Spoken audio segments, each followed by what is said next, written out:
Power begins from within. If you're aware of who you are, if you're aware of what you're good at, what you're not good at, if you're able to see how emotions kind of govern your life, if you can learn what your weaknesses are and how to control them, you can't ever get complete control, but awareness is almost enough. Slowly through this process of knowing who you are and understanding other people and how they operate so you don't make stupid mistakes in life, you can increase that little tiny margin more and more and more, and you will be a person of power. Law number 1 in the 48 Laws of Power is called never outshine the master. And almost every single person in the world has violated that law, myself included. Basically how it works, you're so eager to impress your boss or whomever in your new job that you try so hard that you make him or her feel insecure. Like maybe you're younger and better than they are. And because of that, you're fired, or something bad happens to you, and you never know why. Do you think meditation is allowing you to make more interesting connections because of the quiet?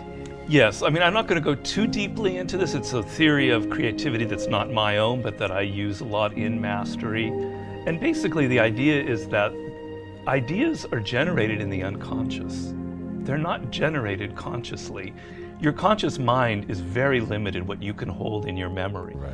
But unconsciously, in your subconscious, when you're asleep, when you're dreaming, the mind is filled with thousands upon thousands of ideas and things that are there, that are lingering there. And connections are being made all of the time. And occasionally those connections float up to your conscious mind and you have a brilliant idea about how to do something. 1 out of 10 people are like great manipulators.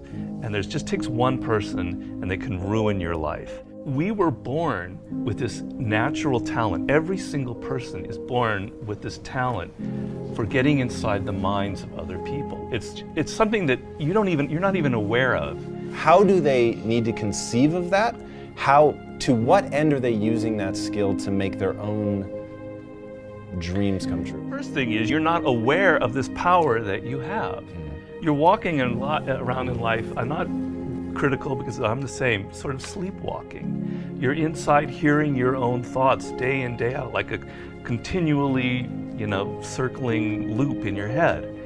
And you're not aware of the fact that if you stop that and you look at other people, a world opens up to you. So what's the first component of that world? Nonverbal communication. 95% of what really matters in communication between people is not through words. Words are used to deceive you, to disguise what people are really thinking. What are just a step or two that they can take down that path starting today? The first thing to understand is the most important, and that it is a skill. If you want to play the piano, you can't just sit down and suddenly play. You've got to practice it. You've got to practice it every day. And if you practice an hour a day, you're going to get better at it. Why are children able to learn and an adult can't? The reason is children don't think that they're superior.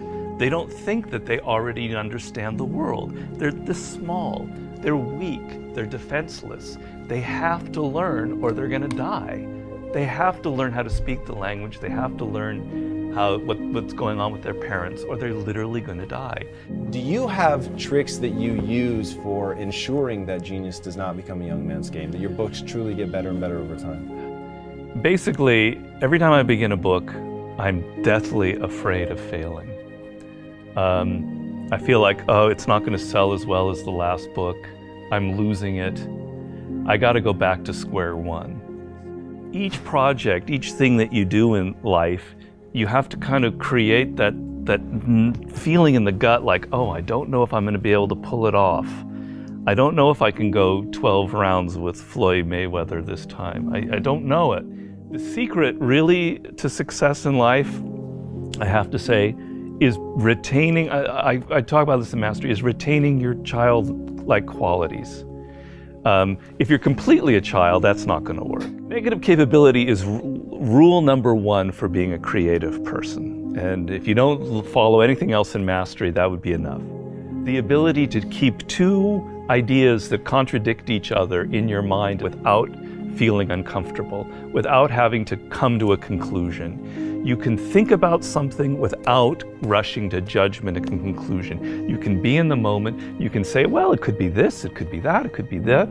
And you don't have to decide whether it's A, B, or C. You're open to adopting 3 or 4 different viewpoints. If you love music, don't quit your job and play guitar. Like, you're gonna have a hard time feeding your family. But you have advice for them. What is that advice? Yeah, but people say, live your passion. So these are cliches, and nobody changes their life based on a cliche. You've got to do hard work, and to do hard work, you have to have a roadmap. Somebody has to show you step to get there. Working for yourself, starting your own company, doing what you love should be everybody's goal. The process begins by first knowing what you really love. And believe me, I do a lot of consulting. A lot of people have no self-awareness. They don't even really know what it is that they were meant to do in life. They loved music when they were a kid, but then they got into law or whatever because of their parents, and then they don't know who they are anymore. Well, do I really like music? You got to go through that process first of figuring out what it is that really connects to you in a deep, visceral way, what you loved when you were a kid, what still excites you. Once you go through that and you understand it and you've got some clarity about it, okay, how do I incorporate that in my life? So if you're 23 years old, it's a little easier. I love music, but I'm not a musician because I've not been practicing. I just love music. But I have a real good sense of business. I've been studying business and I have an MBA, etc. Okay, I've got to now find a way to craft a career that combines my knowledge of business and my love of music. And if I follow that and I do it smart and I plan it out, eventually what starts out with more business than music will end up becoming more creative as I get better and better at it. How do you prepare somebody to survive that initial stage of boredom and pain? Well, pain is great. You've got to embrace pain. Pain is pleasure. You've got to make the connection between the physical and the mental. Well, you know that when you're exercising, when you're running or you're working out or whatever, it hurts, but it leads to something pleasurable. You have to be able to translate that to mental things. And if you make that switch in your mind, it is mind-blowing what can happen to you. Who are the most messed up people in the world? Spoiled kids. Kids who are given everything, who have a rich father or mother and they don't have to work or try. They are the most messed up people you'll ever meet. Each person, I make this point in Mastery, is born unique. And it's kind of one of those cliches. Yeah. But there's science to it. The science is your DNA will never be repeated. The way your brain is wired will never be repeated. Your experiences in life, you're one of a kind. And it's an amazing thought if you think about it. Of all of the billions of humans that have lived and will ever live, there will never be anybody who is wired like you are wired. And the problem in life is as you get older, you can become more and more like other people. You spend a lot of your time thinking about what other people like, and you're not aware of what you like.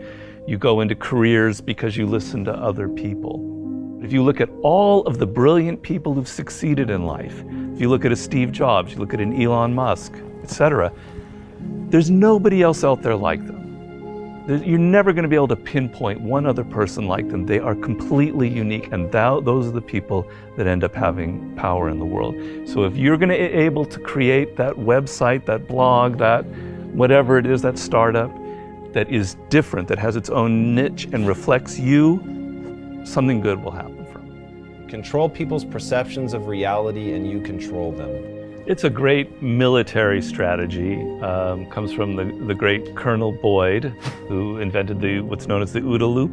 And he came up with the OODA loop, which means orientation, observation, decision, action. You have to observe what is happening, orient yourself into the context of it, decide what you need to do, and act. We want to believe that there are shortcuts to success. We want to believe we can take a drug or we can do something that'll make it quick and easy. But the truth is, it takes grit. It takes persistence. So it's hard to understand what could happen to you in 10 years in a visceral gut way of what it means to have failed in life. And to me, failure in life is not having money. It's not realizing your potential. You're 60 years old and you said, I could have been this, and I never did it. That's like the worst thought I think anybody can have. And you don't think about it in the moment because your life is okay, but you've got to wake up and understand that there's an urgency here, and that if you're not practicing something now, if you're not aware, if you don't have a path towards something better, you're rotting on the vine, and that day of reckoning will come at some point, and it will be painful. You're not going to feel it suddenly, it'll be slow, but it'll come and it won't be good. Just being aware that you now have a plan is enough to lift you out of that depression. Okay, I'm working at Burger King, but I know I'm going to get to this community college and get a degree here after I save enough money. Having a goal is like, will change you completely from being depressed or not taking care of yourself to being energized and moving in the right direction. Thanks for watching. Please like, comment, and subscribe. See you in the next one.